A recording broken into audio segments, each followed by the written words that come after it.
네, 안녕하십니까. 김성일 쾌잡설, 문화잡설, 김명국의 은사도, 달마도, 수로 예구에 대해서 설명해 보도록 하겠습니다.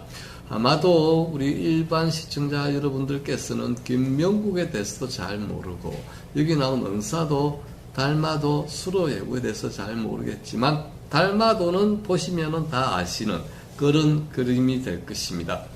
김명국은 왜 잘 알려져 있지 않는지 잘 모르겠지만 조선시대 신필 중의 신필이 김명국입니다. 그러면서 놀라운 그림을 하나 보여드리겠습니다. 자, 김명국 바로 이 그림입니다. 이 그림을 보시면 우리 일반 시청자 여러분들께서는 이게 무슨 그림이야 하는 생각이 안 들었어요.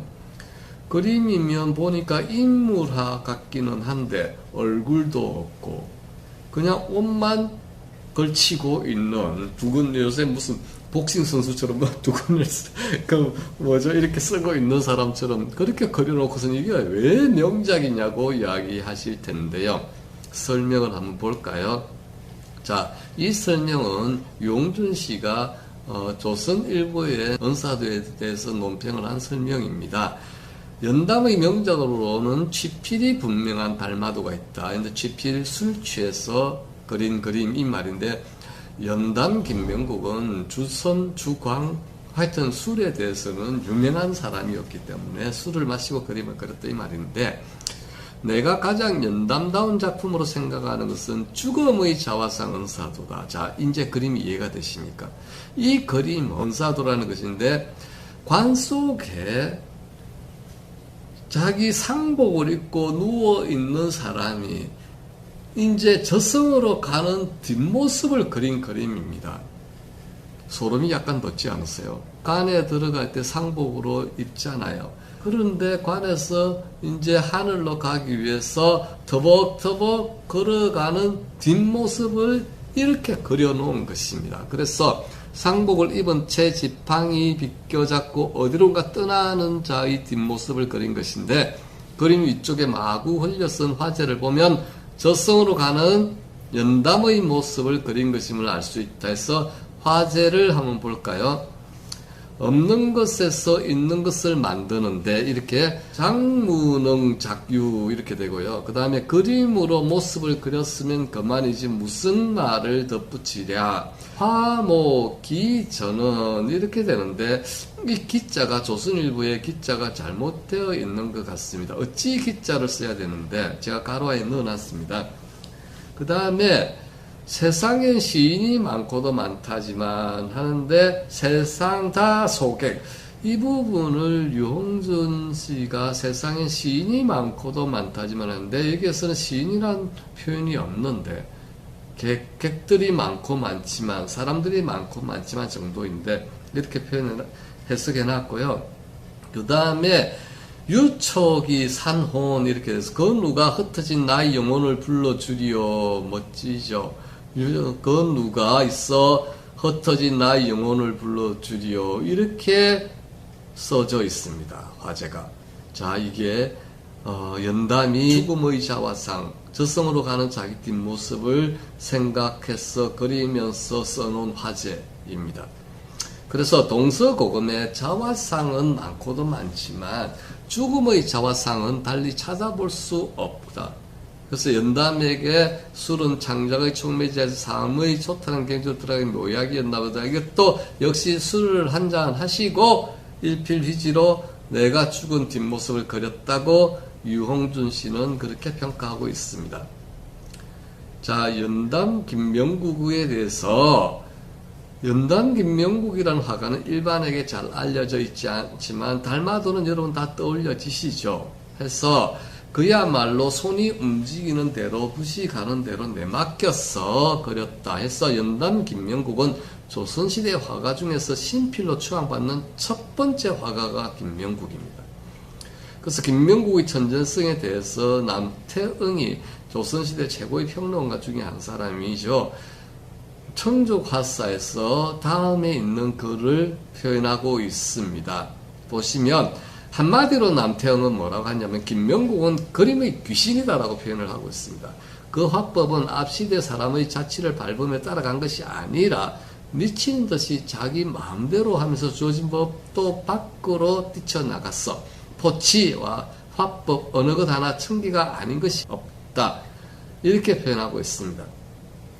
그러면서 비옥컨대 허공으로 하늘나라의 꽃이 날리듯 부서지고 눈부시고 황홀하여 형상을 잡아내기 힘들고 바다에서 용이 일어나듯 변화를 헤아리기 어려우며 그 변화 무궁함은 어느 한 곳에 머물지 않았다. 이렇게 평가하고 있습니다. 그러면서 더 이제 결론적으로 어떻게 이야기를 하냐면 작으면 작을수록 더욱 오묘하고 크면 클수록 더욱 기발하여 하면서 그가 별격의 일가를 이룬 즉 김명국 앞에도 없고 김명국 뒤에도 없는 오직 김명국 한 사람이 있을 따름이다. 이건 논평가로서 최고의 경지를 표현한 거 아니겠습니까?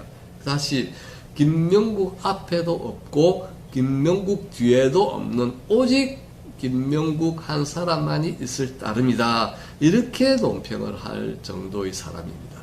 그래서 그의 최고의 작품이라고 일컬어지는 달마도를 한번 볼까요?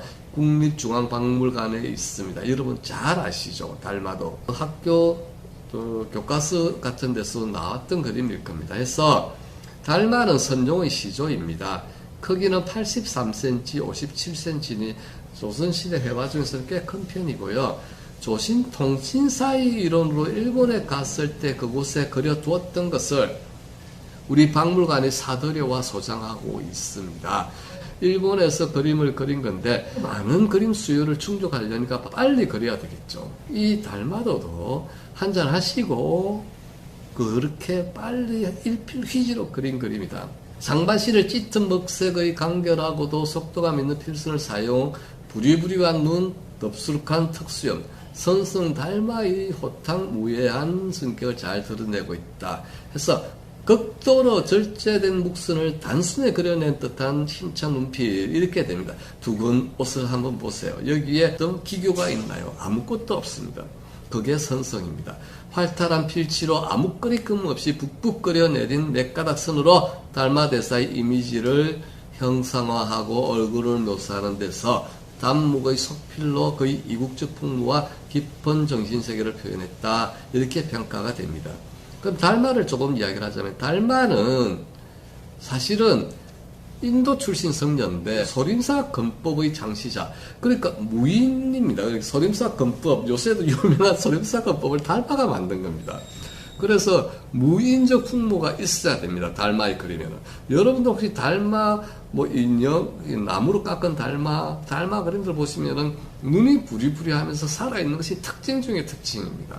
그게 바로 무인의 눈빛입니다. 그래서 재밌는 것은 관 속에서 다시 살아나 신발 한 짝만 남기고 서쪽으로 떠나갔다고 이야기를 합니다.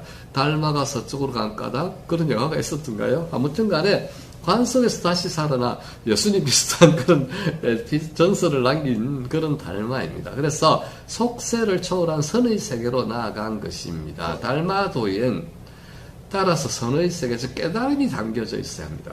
그래서 달마도는 반드시 가지고 있어야 되는 것이 절대 자유, 절대 무심의 경지에서 절대 공의 진리가 있어야 됩니다. 자, 이 생각을 하면서 김명국의 달마도를 한번 보세요. 절대 자유가 보이시나요? 절대 무심이 보이시나요? 또 절대 공이 보이시나요? 아마 보이실 겁니다. 그래서 김명국을 신필이라고 그렇게 평가하는 것입니다. 그래서 김명국의 달마도엔 이 깨달음, 선의 세계가 그대로 살아 숨쉬고 있다. 이렇게 평가되죠.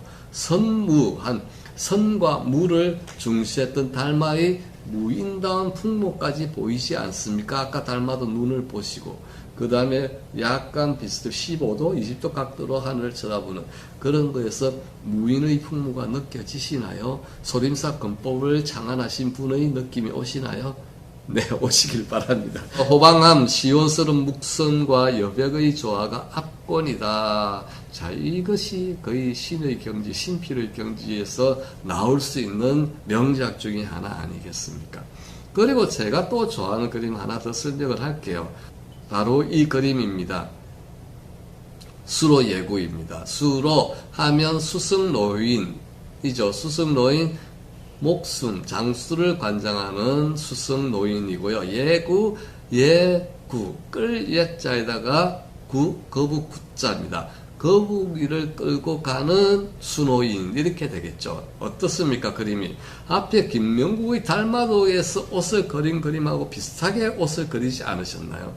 그리고 눈빛처럼 보시면은 15도 아래로 약간 떨죠. 달마도는 15도 위로 뜨고 있는데 수로예구는 15도 아래로 떨고 있으면서 세상살이 참 가짜는 것들 하는 그런 느낌이 안 들었어요. 저만 그런 느낌이 드는 것 같지만, 그래서 재밌는 표현이 있습니다. 마우스를 끄는, 이게 지금 수로 노인이 끌고 가는 것이 이게 마우스라고 누가 표현을 했더라고요. 마우스 아니고요. 거북입니다. 그래서 김명국의 신기가 발동한 작품인 것으로 저는 생각합니다. 거북이를 이렇게 단목으로 절묘하게 딱 몇 번 그렸겠습니까? 하나, 둘, 동그라미 세 번 딱 그려가지고 거북이를 표현합니다. 그래서 김명국의 일문표에서 해악을 즐긴다는 것이 있는데 이런 것도 해악의 한 모양 아닐까 그런 생각이 듭니다. 옷을 표현한 기법은 아까 달마도와 비슷하고 그랬고요. 수노인은 장수를 상징하는 신성, 수성을 불리는 남극성을 보는 장수의 신선입니다. 그래서 이 수로 예구 앞에 달마도 그 앞에 은사도 혹시라도 이 동영상을 한 번 더 돌려보신다면 김명국이 어떤 경지에 있었던 사람인가 하는 것을 느껴보실 수가 있을 것입니다. 그래서 우리 조선시대 화가 신필 중에 신필로 부리는 김명국에 대해서도 여러분들이 좀 더 관심을 가지고 아시는 것이 어떠실까 하는 생각이 듭니다. 자, 이 동영상에서는 신필 김명국의 세 가지 그림에 대해서 설명해 드려 보았습니다. 네, 감사합니다.